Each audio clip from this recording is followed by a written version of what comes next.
Olá, meu nome é Letícia de Lira Nobre e estou aqui para realizar a apresentação virtual do meu TCC, a qual o tema é Autismo na Educação Infantil. Bom, na minha introdução, eu mencionei aqui que o meu principal objetivo do trabalho apresentado é identificar aí quais formas de interação com a criança, quais formas que o professor pode buscar de interagir, de inserir essa criança na escola, de incluí-la no meio, né, das outras crianças de forma dinâmica, de acordo com suas características, de acordo com suas limitações e desenvolver aí sua cognição, a sua área socioemocional, nas relações interpessoais com as crianças e o seu ensino, a sua aprendizagem. O objetivo geral desse trabalho é verificar através de revisões bibliográficas como o professor pode inserir o aluno portador do transtorno do espectro autista nas atividades sociais, na educação infantil de forma dinâmica e coerente ao comportamento da criança, respeitando suas limitações, ou seja, ela ser incluída de forma dinâmica, mas respeitando todas as suas características, suas preferências, sem ultrapassar ali os limites da criança. Bom, os principais autores citados nesse trabalho, que falam muito em relação a esse tema, é Leo Kanner, Paul Enger, temos também aí Han Asperger, que tem uma extrema participação no assunto, Krebs, Cole e Manton. Eles são os principais autores que se destacam por abordar com maior subjetividade o assunto, que é o autismo na educação, né? Não especificamente na educação infantil, mas o autismo na área da educação. Paul Enger, ele quem definiu o termo autismo, e ele define autismo como a fuga da realidade, como o meio, como um mundo único, né? O autista, ele tem ali as suas características, suas limitações e suas preferências. Ele tem o seu mundo. Ele tem a sua forma de enxergar o mundo, a forma como ele vai aprender, a forma como ele vai desenvolver, e isso não deixando de ser importante, porque é a aprendizagem dele. E o professor precisa compreender que o aluno vai aprender não da forma que ele quer, mas da maneira que ele conseguir se adaptar, né, à aprendizagem proposta. A palavra autismo, ela não depende apenas da palavra, mas ela depende do que está por detrás dessa palavra. E Kanner, ele vai ser bem específico quando ele diz que a criança autista ele apresenta muita dificuldade nas suas interações, na sua comunicação, na forma de se expressar e na forma de expressar seus sentimentos. E ele diz também que Kanner, ele vai deixar bem claro que apesar da criança expressar seus sentimentos, apesar da criança às vezes apresentar com frequência, né, parar e ficar olhando para alguém, ou às vezes pegar na mão, ou dar beijos, né, no rosto, é a forma como ele está buscando comunicar-se. Como a fala, ele apresenta uma grande dificuldade na sua fala, ele vai se expressar através de ações, de comportamentos como esses. Um ano após Kanner, outro austriaco, Asperger, descreveu semelhanças em crianças descritas por seu colega, no entanto, com aparentemente mais inteligência e sem o atraso no desenvolvimento de linguagem, o que acabou sendo classificada síndrome de Asperger. Bom, como o nome já diz, o Han Asperger, ele define aí a síndrome de Asperger como uma inteligência elevada. Ou seja, o comportamento com o autista é semelhante. O autismo ele tem semelhança com a síndrome de Asperger, porém, ele deixa claro que a criança tem uma oralidade mais desenvolvida, ele tem um QI mais elevado, ele consegue compreender com maior facilidade as coisas, talvez apresente até maior habilidade em uma área do que em outras, mas ele tem uma inteligência além do que o autista, sendo essa a diferença do autismo para com a síndrome de Asperger. Bom,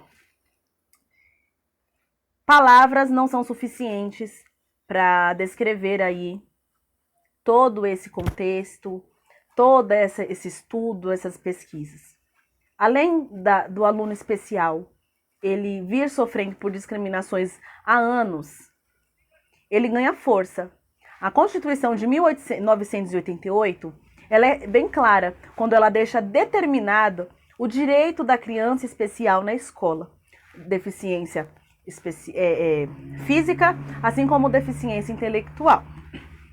Então a justiça, ela deixa específico aí o direito da criança, sendo o dever do Estado e da família, promover o ensino dessa criança, a família de matriculá-la, de levá-la à escola, e o Estado de garantir e assegurar o direito à vaga dessa criança na escola regular.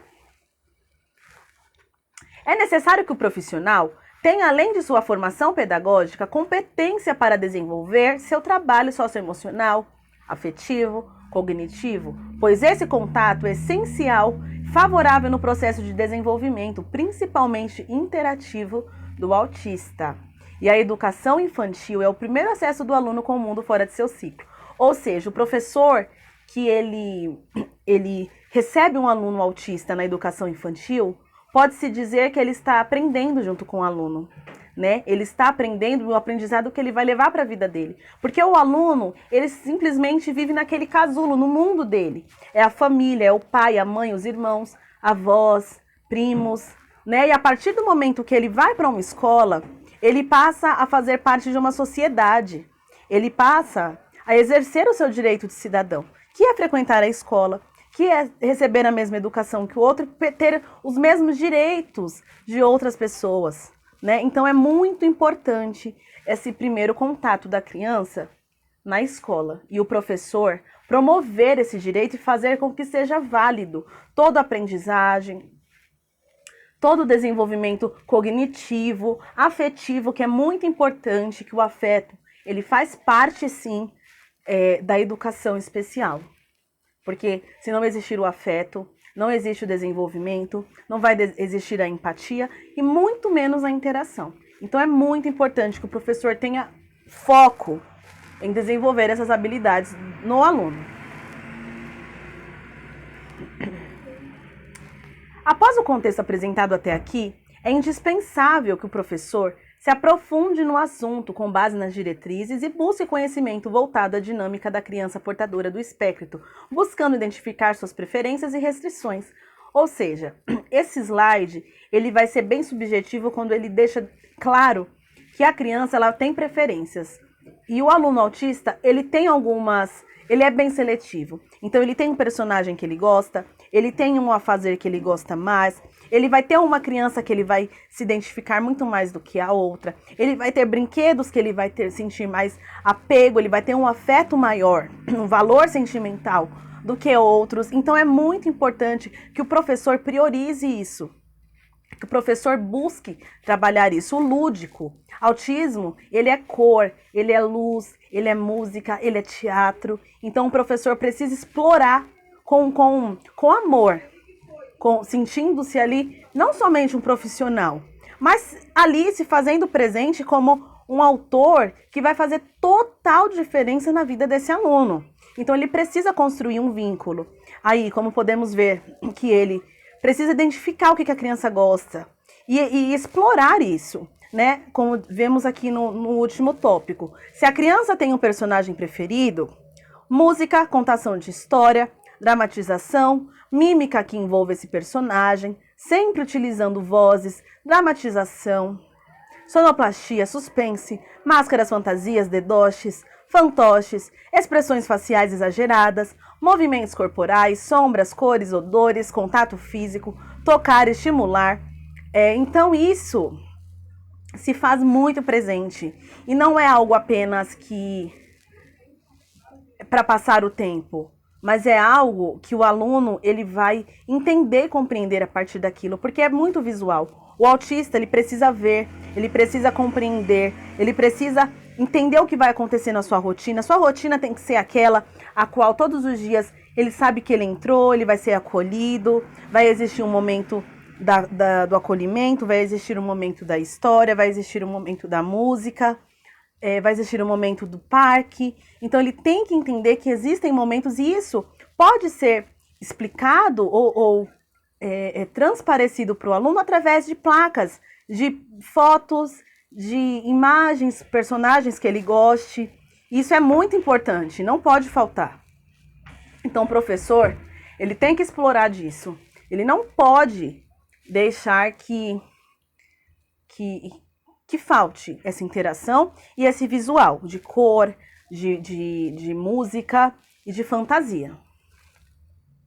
Bom, se a criança é mais ativa, com interesse em brincadeiras físicas, como atividades que envolvam rolar, pular, correr, cair, balançar, circuitos, cordas, bambolê, bolas de sabão, ser puxado sobre um colchonete, jogar objeto para cima e vê-lo cair, entre outros, essas atividades poderiam estar contextualizadas com uma canção, brincadeira de roda e personagem. Ou seja, olha a importância do brincar para essa criança autista. Então, podemos ver que toda essa aprendizagem não está relacionada somente ao aluno autista, está relacionada à turma, no contexto da escola. Eu não vou estar prejudicando os meus alunos se eu promover esses momentos, porque os alunos também vão gostar, eles vão estar envolvidos. Então, essa é uma forma de envolver todos em uma proposta, onde todos vão gostar, todos vão brincar e principalmente o aluno autista, ele vai estar familiarizado, ele vai gostar do que está acontecendo, ele vai se sentir atraído e isso vai despertar nele um certo interesse em ir à escola, em frequentar a escola, em ver o professor, em ver seus amigos. Então é muito importante que isso não falte. Por fim, mas não menos importante, quando o educador privilegia os vínculos afetivos entre a criança autista e seus colegas, o convívio fica muito melhor. O incentivo também deve ser sempre presente. Todo desempenho do pequeno deve ser reconhecido. Ou seja, é bom fazer festa. Ele acertou, ele conseguiu alcançar o alvo, acertou no jogo, conseguiu pegar a bolinha, faça uma festa, comemore, bata palma. Porque isso vai ser um incentivo, ele vai entender que ele fez algo legal.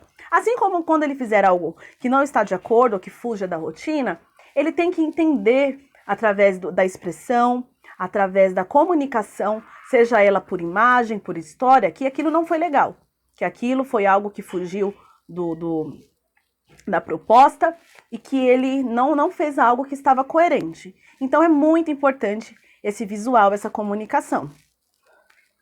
Bom, concluímos aqui então que não basta o aluno estar na escola, que o aluno ele precisa entender que ele faz parte de uma sociedade, que ele tem direitos, que ele tem deveres, assim como as outras crianças, assim como as outras famílias. E a escola deve acolher os alunos, mesmo que algumas escolas não promovam esse ambiente receptivo, o ambiente acolhedor. O professor ele tem que buscar fontes de pesquisas, ele tem que buscar recursos que ele possa trabalhar com esse aluno, ele tem que buscar formas de interagir, de conversar, formas de buscar estar ali apto para o seu trabalho. Então é muito importante que em todo contexto, em todo momento o professor se dedique, que busque formas de melhorar e que não se acomode, não se limite apenas a uma situação, mas que ele compreenda que o trabalho dele é tão fundamental quanto da família. E que trabalhando juntos, todos alcançam o mesmo objetivo. Então esse é um trabalho onde a escola precisa do professor, o professor precisa do aluno e o aluno precisa da família. E todos juntos eles conseguem alcançar o objetivo. Bom, aqui estão algumas das referências que eu usei para falar um pouco aqui no meu vídeo, né? E temos as minhas fontes de pesquisas que eu me baseei para estar falando um pouquinho aqui nesse vídeo. E só para concluir, esse trabalho ele teve uma grande participação e ele tem uma grande contribuição na área didática, né, na área pedagógica, onde serve como reflexão para os professores entender quanto eles são importantes na vida dessas crianças e o quanto essas crianças precisam deles. O quanto essas crianças necessitam do apoio e da mão deles para caminhar, da família, né, e de todos para conseguir alcançar o objetivo e a proposta, né? E cientificamente dizendo, é possível identificar que uma criança, quando ela começa para a escola, que o seu desenvolvimento é como de qualquer outro aluno, que ele consegue desenvolver, que ele consegue aprender por igual, que ele é capaz de aprender que ele tem potencial para isso. Então, não ficando limitado apenas ao seu déficit e ao seu diagnóstico. Desde já eu quero agradecer, muito obrigado, e eu sou grata por ter chegado até aqui e espero que minha pesquisa tenha contribuído um pouquinho para a vida dessas crianças. Tchau, tchau. Deus abençoe.